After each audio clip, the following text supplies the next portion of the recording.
Greetings, and welcome to the Whispers of Wellness, my podcast on all things well-being. And I have an expert in the house, and her name is Jineen. So welcome to the show, Jineen.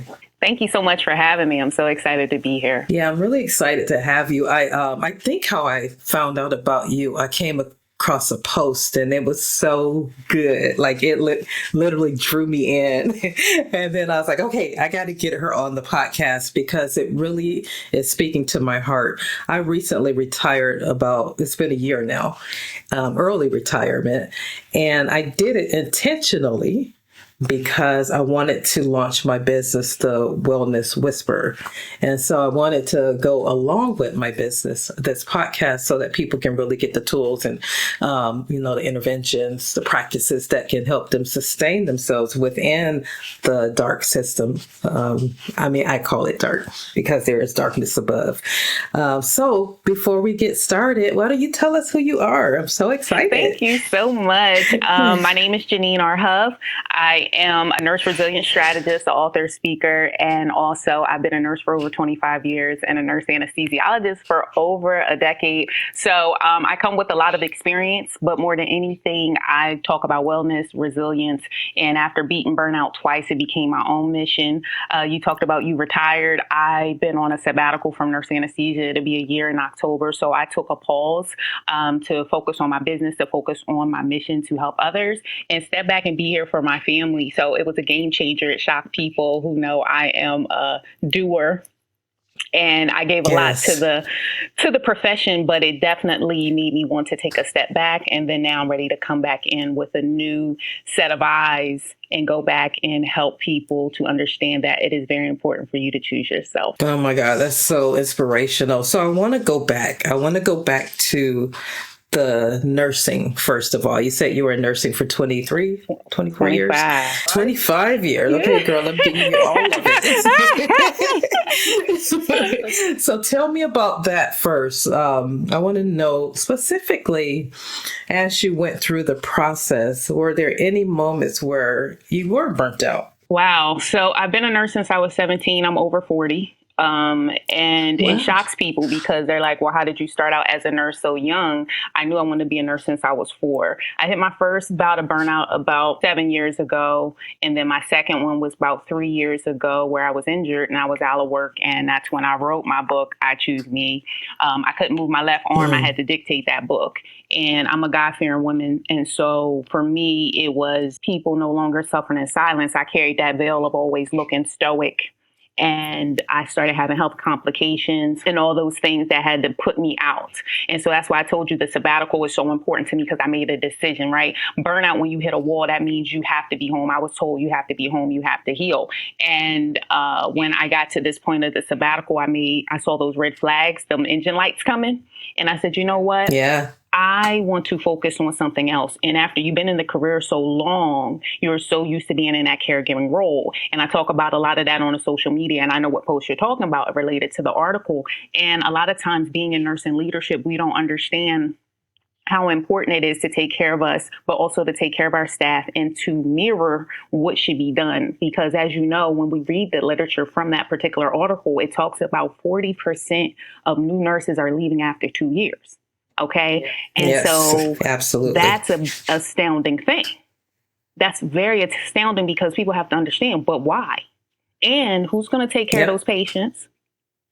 And how are you as the caregiver, the nurse, the leader, or whatever, how are you taking care of the patients? But how are you also showing up at home? I think we consume so much into the roles. I call my titles and idols. I was so concerned. I got so many receipts behind my name and degrees and certifications. But when I got sick, it meant nothing when they told me I was getting ready to have a stroke before the age of 40. So those were key signs to me that my family needs me. How I'm operating is out of alignment. I was in misalignment. And that's why I talk so much about harmony, because there's parts of you, you are a whole person, you're a whole being. And hitting burnout twice showed me that I'm moving in misalignment. How do I get realigned, but also show up for myself first? My goodness, that's at least 3 hours worth of content right there. But okay, you said something very important, the mirroring effect. when I know I've been in the profession over 30 years now, but I retired. I was in one organization for like 24 years. But that mirror that you talk about, now I stopped at the level of manager because I did not see, it was not pretty going up above director. I guess I should say that. And I think I was so traumatized and so busy I couldn't even think. So I like what you said about the mirroring thing, because if you don't see well-being being demonstrated, you're not going to do it really. I mean, it's going to take you a lot to really do it. When I finally got a grip and said, you know what, I ain't letting y'all kill me. I finally said, I'm going home on time. I'm coming in. I'm playing all full out, but I'm going home. But then when I did that, guess what? Charlene is not doing her work. So you want me to stay here for 12, 13 hours and kill myself, right? You see what I'm saying? I had to make that like hard decision to say, you know what? I don't care what you say. I got to do me. I'm going home at an appropriate time, long as I play it full out. And this work is going to be here as a leader in particular. So I really love everything that you said, because our profession is in trouble.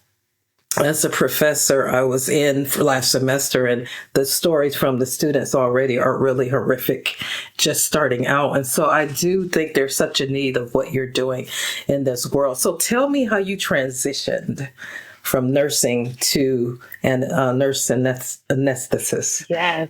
I just want to say one more thing about mirroring. When I came back from the burnout and I had wrote the book, I went back to work, and you said some things that really clicked for me. And you talked about those students. So as a nurse anesthesiologist, it's easier to say, but as a nurse anesthesiologist, I do a lot of training of student nurse anesthetists. And you can even see up on my LinkedIn feed or on my YouTube, I went back to my students. My students pushed me into this of, I started mirroring, and they started feeling like, you know what, she's right. And so now they're mirroring. Now they just graduated. I had 3 of them do something for me. But while they were working with me, they started mirroring. So the point that I wanted to bring full circle is I was just being me, not making it them mirror me, but it showed the power of giving grace, but permission to pause. That's one of my key talks, is the permission to pause. But learning how to take your breaks, learning how to say no, staying within the guidelines of what the job performance says, right? You said that you're not looking like you're not overextending. People didn't like when I stopped overextending. Well, my health was telling me you need to stop overextending. You need to do your job and go home. I started to find peace and solace in taking my breaks and being there for my family and being present on whatever I'm working on at that time. If I'm at work, I'm working in that space or taking care of a patient or whatever have you. But I didn't overextend myself and say, I'll take all the hard patients and you don't have to. Like, I was in that space because I was rated top nurse in my state last year. And this brings me full circle when you talked about nurse anesthesia, because it was a whole department that wrote me in for that, because they saw all my management and all the mirroring that I was having, that it helped them. And so this is at multi-tiers of nursing, showing that it matters. It doesn't matter what degree you have, you matter. And to be nominated for that was enough for me to say, job well done. And so I started my sabbatical right after that award. I celebrated that as job well done. And becoming a nurse anesthesiologist, I did that in my 20s. I knew I wanted to be a nurse at 17, and I did every level from LPN, associate, bachelor's, master's, a bunch of certifications in there. But I love anesthesia. My brother calls me the unicorn of anesthesia because I can do anything. Like, I did really critical pediatrics for the last 6 years, where I did the dwarfs and things that, like, I like that. And then prior to that, I was doing a lot of trauma and cardiac. So I always wanted to do a little sprinkle of everything. But when you are in those spaces, you also take on that energy. Same like people with hospice, they get burnt out. Like, when you always doing that hardcore care, med surge, I did that when I first came out at 17. Like, that's taxing. Yeah, it's taxing. For sure. And dealing with families and all those type of things. And what I mean by dealing with families as an empath, I find that, you care. Yeah. Yeah, that's so true. I want to go back to your book, Because can you tell us the title of your book and tell us a little bit about that? Because that like totally jumped out at me. Yes. So my book is called I Choose Me, The Intentional Guide to Never Losing Yourself Again. I put that book out last February, and I wrote it when I was out on burnout with my injury. And it is about giving the tools. So it's a blueprint. So it's not a read through book. It's a guide. And it's broken down. My business is called Intentional Queen Journey, and my logo is a butterfly because I believe it's a journey. And so it's broken down in 3 sections, talking about what happens when we need to get to the root and where we're at a crossroads in our career or in our life. And that is called the caterpillar phase. When you start doing the work that's messy and being vulnerable and letting go of perfectionism and overachieving, that is when you go into the cocoon. So that's the cocoon section where I talk about mindset shifts, how to have harmony, how to beat burnout. And then as you come out as a butterfly, that is when you are ready to set free. And that gives you even more tools. But it birthed from the podcast because you brought that forth in the past. And so my podcast got started around COVID. That was pre-book. And I found myself when I was going through losing a child. I lost a child while performing anesthesia. My son is a twin. And so I was going through that and the death of a family member. And my therapist at the time was like, you should be doing some type of outlet for some women that are at your stature, meaning like people look at the receipts, but they don't look at you as a person. They just look at what you provide, what you give. And I needed to find a way to share my story. So I started with the podcast. So there's no face. It's just me speaking into a mic. And now we're global, over 20,000 downloads. And what I started to notice was they started saying, what services do you have? Do you have any resources? I'm like, well, I'm just a nurse and anesthesiologist. I'm just out here just providing you with some support. And so that made my business grow. And I started to then, because you asked me the pivot. And so the pivot for me was, oh, this is becoming a thing. What is my next step? And so my next step was the book. And then the book became my coaching program. So everything is a baby step that's leading to giant leaps. But it really, for me, started with me doing healing work and taking care of myself and understanding I'm in a space of misalignment. And my burnout is partially my fault of not having better boundaries and not teaching people how to treat me. Yeah, that's so powerful. And just choosing me. Like, nurses do not do a good job at choosing me. We do not do a good job. So I love that. So do you still have programs for choosing me? Yes. That's funny that you said that. We just finished up our last cohort last month. It's actually, the wait list is up. So people are signing up. So the I Choose Me Bootcamp is a 90-day coaching experience. I have 2 tiers. Level 1 is the group coaching. And then level 2 is where they get to have one-on-one. And we do the 3 things. I talk about how you're going to become. So you're going to become more confident. You're going to beat burnout and overwhelm, and you're going to leave with a personalized roadmap with harmony. So women have been winning. If people are looking for it, they can go to my website, which you'll have all that information. But I also had some of my past clients on my YouTube channel, because the thing is, you want to celebrate others. Like, I know I'm not doing this for me. It's for no woman to suffer in silence. And now it's at a point that it's no nurse suffer in silence. So this is what I mean by I'm building on that foundation as a nurse resilience strategist. And as I said, my students were like, you need to be taking this to a whole new level. So now I'm in the space of going back to hospitals and going back and getting them. That is so amazing. So, okay, you said sabbatical. So does that mean the corporate setting is done, that part? You know, when people get to know me, they recognize I move with very intention. And when I started my sabbatical in October, I didn't have a blueprint, and that's not my normal function. But as I've been out, I have found that I'm coming back, but it's going to probably look different. Yeah, absolutely. And yeah, because I see that. I see something. It just popped in my spirit. And, you know, when you shift from one place to the other, I just heard the statement that come in my spirit. The journey to obedience is terrifying, but you have to go anyway. And right? that's why. So that's Yes. Yeah. So I see you doing that. Like, this is so phenomenal. I see you doing this on a full scale. Not really. I mean, definitely going back in different, because that old season is over. It served its purpose, but now how many people you are going to touch with the things that you're doing. I'm so excited that you came on the show. I really am. Yeah. So let me ask you a question. If I have someone listening and they're at that point of burnout, what would you tell them to do right now? It could be a nurse, it could be a physician. Just, just what do you think? There's so much there, but I have a signature trademark framework, and it's called Bloom. Okay, BLOOM. And the first part of it is to believe in yourself. And if anybody looks at any of my social media, the first thing I'm going to talk about is positive, sexy self-talk. How you talk to yourself is how you talk to others. It is so important. So most of the time you've hit burnout, as I said, for misalignment, but it's how are you talking to yourself of thinking that's okay. When you start saying, I choose me, when you start saying, I matter, when you start, right, that's the affirming yourself. That is the first step. It seems very simple, but after coaching women and having thousands of downloads, and then the people who read my book, that's the biggest thing that jumps out is when I talk about that. That's what changed my whole epiphany of how I'm talking to myself out here, because that's how I'm showing up, right? And that's my new, so this is another thing I would say, and I talk about this with my clients all the time. You need a word of the year as a compass. And each year I have a word. So this year for 2025 is refinement, but last year was expansion. And when I hit burnout, it was balance. So each year it becomes your compass of what you're going to say yes to, because most of the time you hit burnout because you're saying yes too much.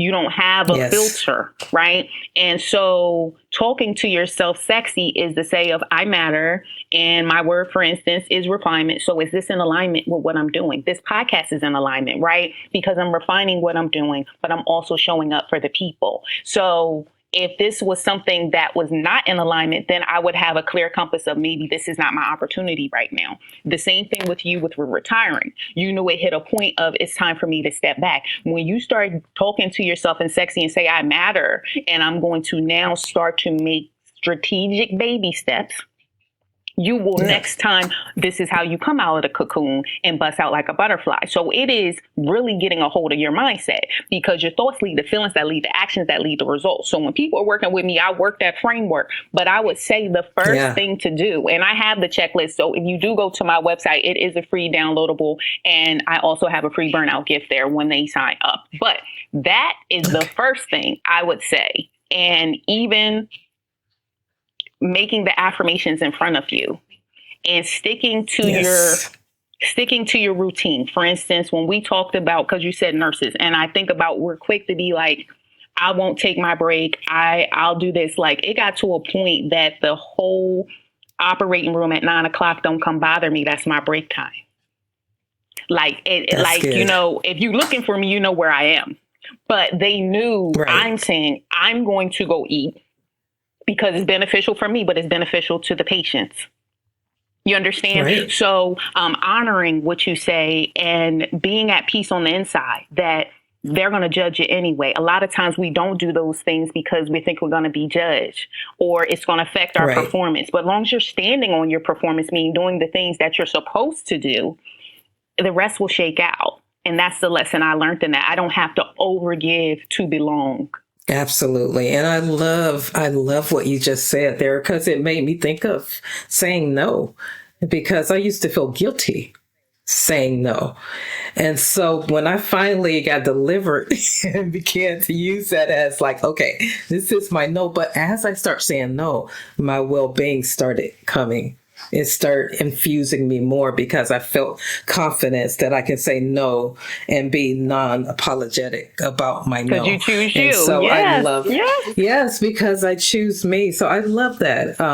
Wait, let me see. I have a question about your podcast. So tell me what your podcast is about. Yeah, so it's Intentional Queen Podcast, Journey to Restoration with Jineen. I know that's a mouthful, but I wrote it because I wanted to restore myself. I knew I was in a space. So it's all about self-love, self-healing, growth mindset. And now it's titled more from a resilience standpoint, because the beautiful thing when you have listeners, they start telling you what they like. They start telling you what they want to hear, and they tell you what they've received from what you've said. And so we're over 100 over 100 episodes. It comes out every other Thursday. It's on most podcast platforms, but it started 4 years ago. I just was recently in a article for it's called Podcast Stars. And this is by She Rises Studio. And I wrote the article and I said, the mic that helped me to rise, pause, and bloom. And they wanted us to write about why we podcast. So the reason why I'm bringing it full circle is they just put me in their August edition. So it went up 2 days ago. So it's on my social media. But that podcast was something that I was trying to keep on the side, because suffering in silence, you don't want people to know when you're up in higher leadership, all the personal things that are happening to you. This is how I said people start gravitating to me, because they were struggling in silence because they didn't want people to know, because people look at the facade. So when I took the cape off, that is that safe space that became the speakeasy. And so that is how it became global. And as you know, as a podcaster, that you don't know who's listening on the other side. You just put it out. Yeah. And so when they kept coming, I said, oh, well, this is something here. But I was so shy. I was like, I'm not comfortable being vulnerable. I'm not. I struggled to pour. But that's what you were doing on your podcast, though. You were talking about your journey of burnout. Is that what you were talking about? Yeah, how I had to heal, how all the things I was experiencing, because a lot of times people, I can even just put it on as a nurse or even as a provider. People judge you and they put you on a pedestal like you're not a person. Yes. And that is really the premise of why I say no longer suffer in silence, because most of those women, and I had men, which I didn't know at first, but like teaching them self-care is important. Teaching them, they came up with the title of The Intentional Guide to Never Lose Yourself Again. I polled them. Yes. That's why I said your people start coming to you like, no, that's what you're going to do. I said, okay, we'll need to become a program. So I love that. Wow, that's so awesome. As you can see, I didn't talk about any of my questions. I told you. Listen, we're flowing. And so I can flow with it. Mm-hmm. I love it. But I want to know, okay, so what's going on with burnout and all of that with healthcare? What's going on in our world with our healthcare? Because we know that over 65% are burned out. And you know the data. It's just horrible. Like, what do you see as the root of the problem? I mean, I know it's a huge answer. But from your perspective, because you've been coaching people, you've been consulting. So what are you seeing out there?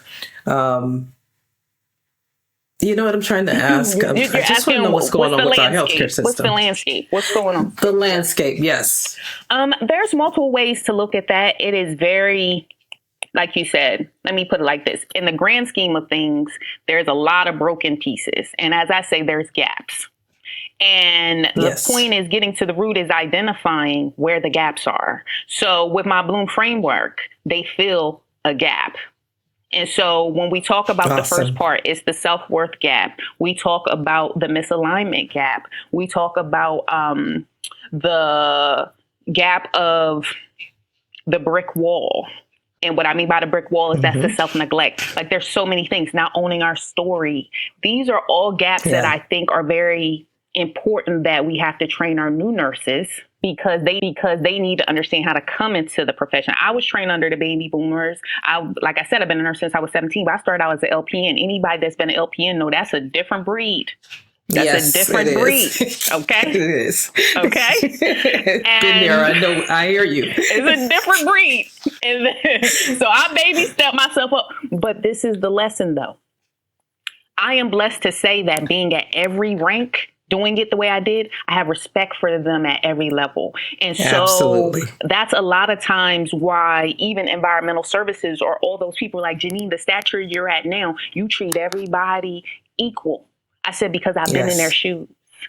You understand? And so I can respect how it feels. People want to be heard, but they also want to be seen. Yes. And so you said, what gaps? They're not feeling seen. So when they don't feel seen, they leave. They do the quiet quit. And I'm out of here, right? This new generation, like, I don't have time for this. The previous generation, like, I'm going to suck it up, but I'm drowning. Yeah. And then they got sick, right? Like a lot of them. And then let's not talk about COVID. COVID was a doozy. I worked all throughout COVID and I'm in the airway. I did a lot of COVID patients. That was the scariest time of my life because I know I could die from putting you to sleep and I got a family. Exactly. No, you're so right.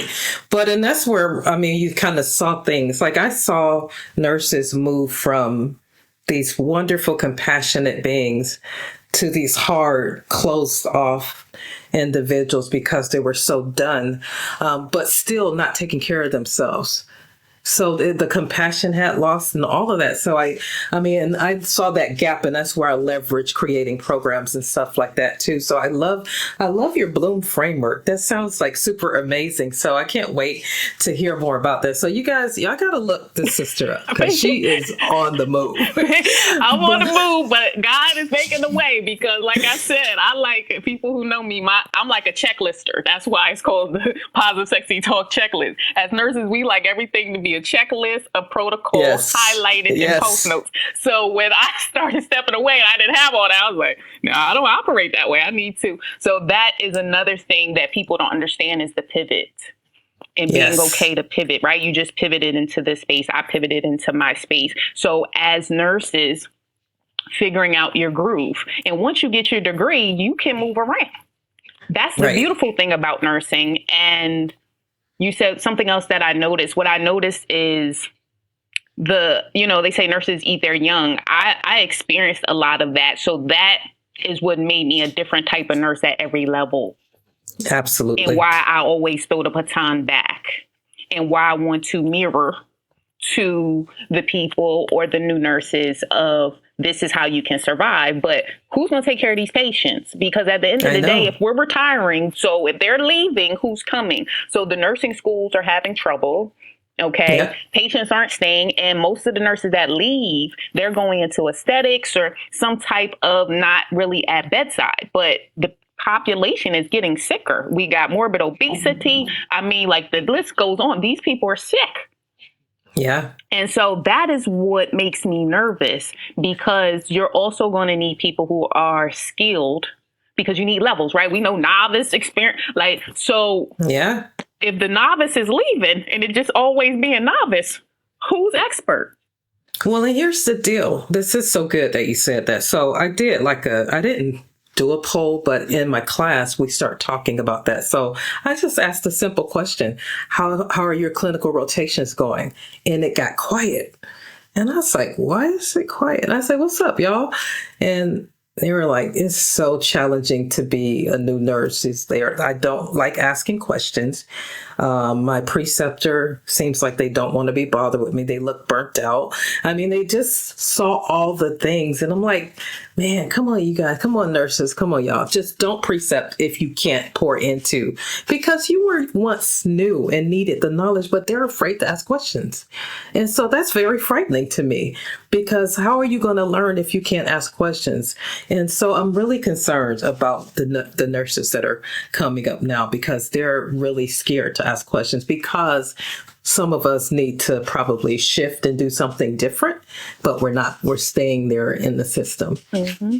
I think that goes back to, that's multi-layered, right? When we talk about the gaps, is management mirroring that? And I'm talking about the high tier, right? We do so many huddles and meetings and Zooms, but are we checking in on the strong ones? Because most of the time, the bitter ones were the resilient novice, and then they kept doing, and then they start getting callous, and now they like using me. And so most of the time, that's not how they started.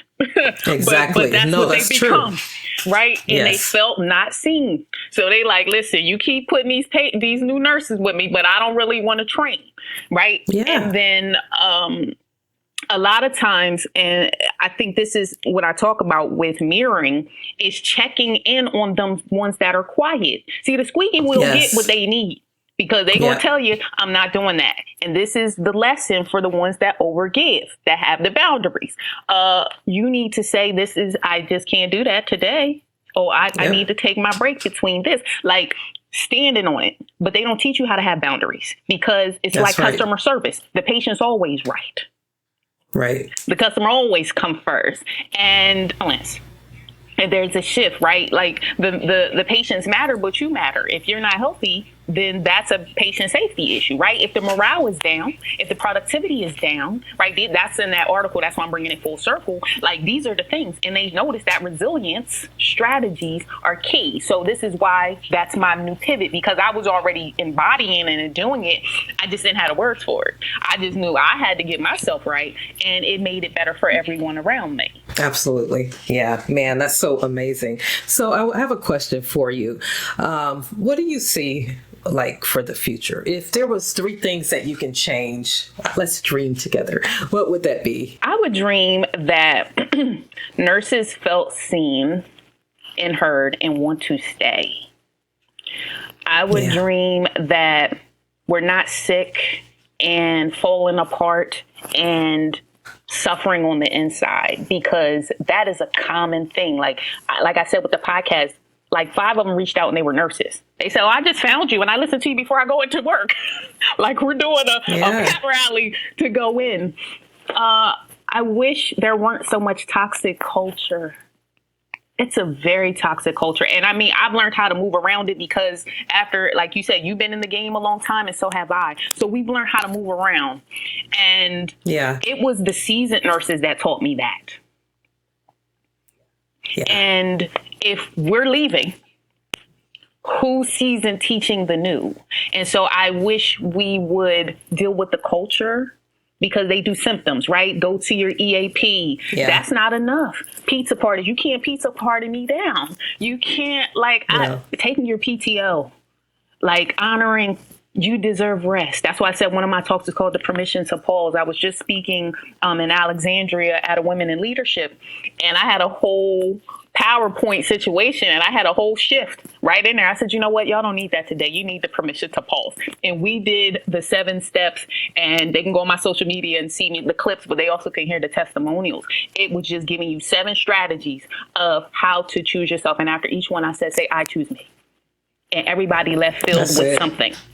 My child was even in the room. Yeah, that's powerful. And he was like, I choose me. That's because good. I'm mimicking for him. I want him to see. Like, I'm working, but I choose me. No, but you know what? But that is so important, Jineen. I think that's why I kind of like gravitated toward you, because I see so many nurses, healthcare workers that they don't choose them. Matter of fact, they don't even know who they are.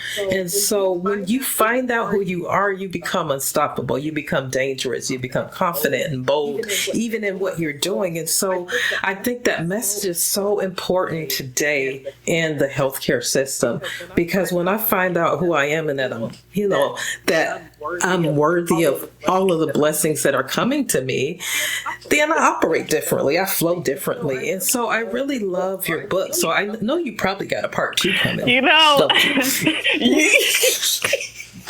I'm laughing because yes and no. I know it needs to come. I need to figure out what that looks like. Because I was nervous. I didn't even want my face on the cover. You should have seen my book coach. She pretty much had to like drag me to the cover. And I was like, I don't want to be in the front. I'm such an introvert. I'm so laid back. This is why I said it's alignment. You talked about this, what you heard in your spirit about, shifting and doing things in obedience. And so my book was obedience. That podcast was obedience. Yeah. The strugglest things, because I think this is going to free somebody who hears this on a replay, is that the things you're so scared about are normally things that's going to change people's lives.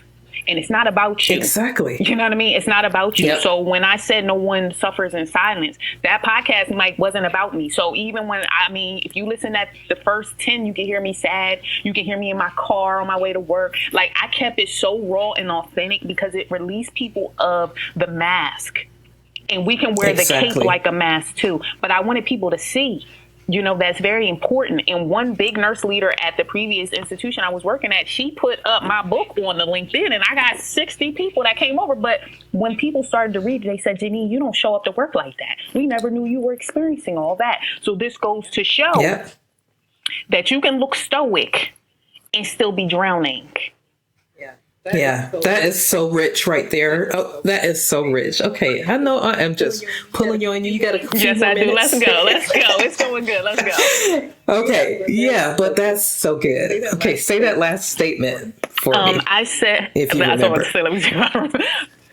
Drowning. So what I said is people with the mask, okay, take it off. But a lot of times you show up so stoic that a lot of people do not see that you're drowning.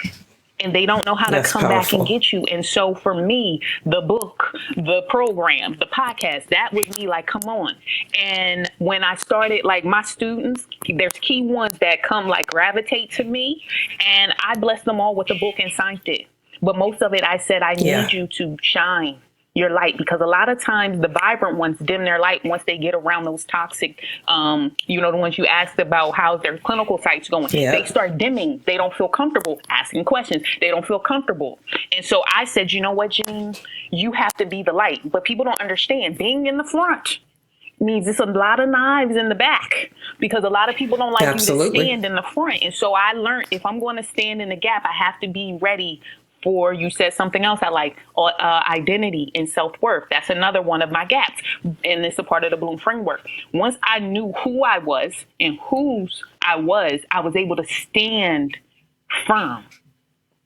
And that's when the respect came bigger from people around me, because they understand. And I was around a family member probably a few weeks ago, and they said, you've changed. And I said, that person you're looking for is no longer here. She's dead. I've shed that. And they said, Yes, absolutely. you're different. And I said, because I love me, and it's genuine. Like, I choose me. And if you're not in alignment with me, and you do not want to flow with that word of the year, like, it's a no for me. Like, it became more like a compass, because a lot of times we're not taught how to. And this also goes to remember how people were raised. So your home life comes into your work life, right? Everything is broken down by your morals and your values. So when you notice the new generation, their morals and values are different. Absolutely. You know what? You said something. My word for this year was alignment. And that part that you just talked about, being stoic, I'm very positive. I handle my business.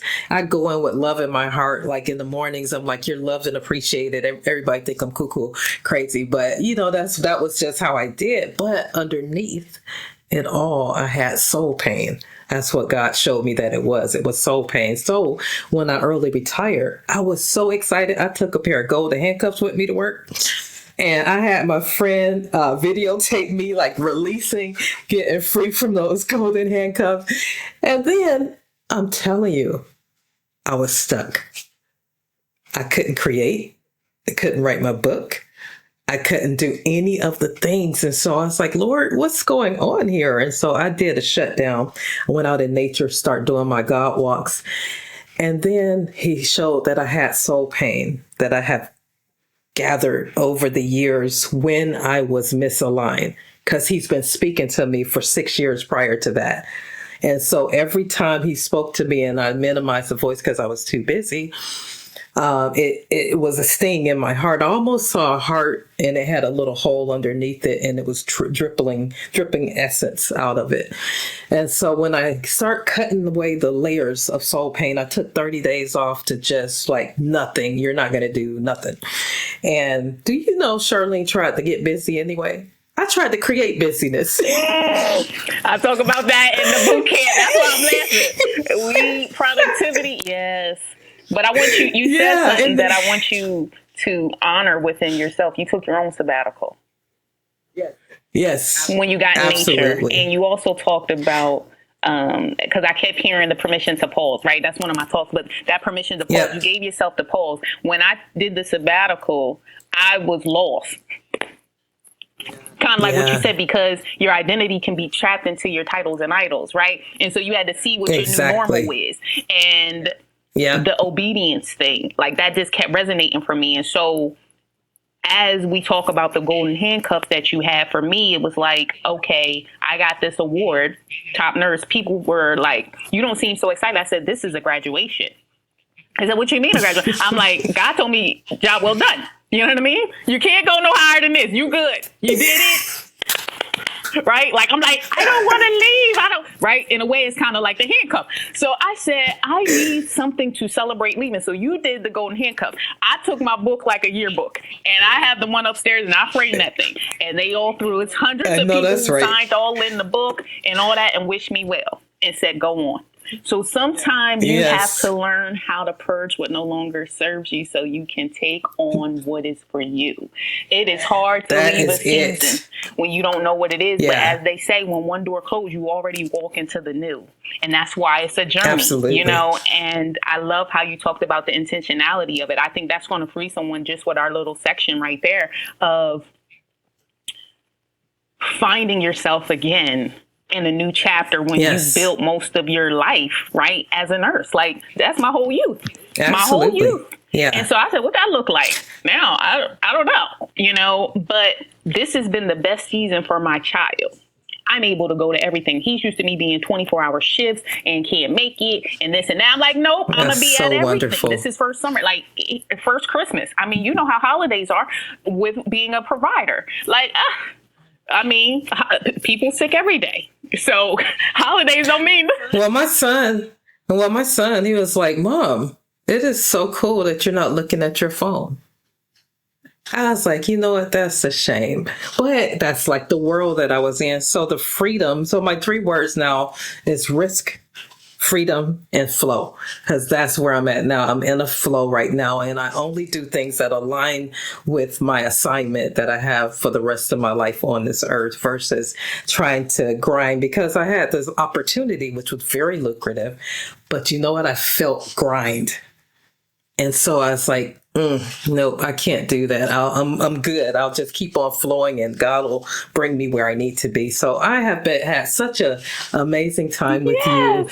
You are so loaded with wisdom. Thank you. Life experience. Where do you live? Life will like Yes. you. I think that's the. Where do you live? I am up in the tri-state area, so I'm right outside of Pennsylvania. Okay. But what I was going to say that you said that's going to free somebody about mindfulness is your kids watch the change in you. And my son saw the change in me. And so we can also understand that when we don't think people are watching, they are watching. They are watching, but you chose yourself in that. And when you talked about a lucrative opportunity that came up to you, people always look at nurse anesthesiology. I was even speaking at that conference, and they said, oh, because you make money. I said, yeah, but look at all the loss I had. So sometimes that is another thing nurses need to know, because I'm working with a nurse manager right now at a hospital for resilience training, and she said that's one of the biggest pet peeves she doesn't like is how we will work all the overtime to get the money. And so they will learn money will cost you some problems. So be mindful about choosing the money over alignment. Absolutely. Well, thank you so much. I'm going to let you do parting words, how to get in touch with you, any programs you got coming up right now. And then we'll close out. Well, perfect. Everybody, you can follow me on Instagram, YouTube, LinkedIn, all at Jineen R Huff. My website is intentionalqueenjourney.com. That's where you can get the Positive Sexy Talk checklist. You asked me about my book. My book is called I Choose Me, The Intentional Guide to Never Losing Yourself Again. We are over 35 book 5-star reviews and hundreds of books sold. So you can get that at buy, like you're buying it, buy ichoosemebook.com and purchase your copy. That's also on the website as well at Intentional Queen Journey. And then, of course, the boot camp. The boot camp is going. It's a 90-day course. We're in the current cohort wait list. So you can sign up for that at Intentional Queen Journey or book a call with me at CoachJineen.com. And for the resilience training, like I said, I'm going back in the hospital. So that is all involved that people can reach out to me as well for that. So that is everything I have going. And I love it. Thank you for having me. And feel free, like I said, for people to reach out if there's something definitely that stuck out to them, because I learn from what people hear and I love to have engagement. So it's not necessarily all about giving, right? We, as nurses, learning how to receive back. Absolutely. Well, it has been absolutely a delight, and thank you so much. And I'm so excited for all the, I'm so excited I found you, because I was like, ooh, here's another jewel. So we could tap into your resources, because you really talk about what's truly on my heart, and that's me becoming the highest expression of myself. And so your book, I Choose Me, the Bloom framework, I mean, it's just like amazing. So anyway, you guys check her out and you will be blessed by it and you will not regret.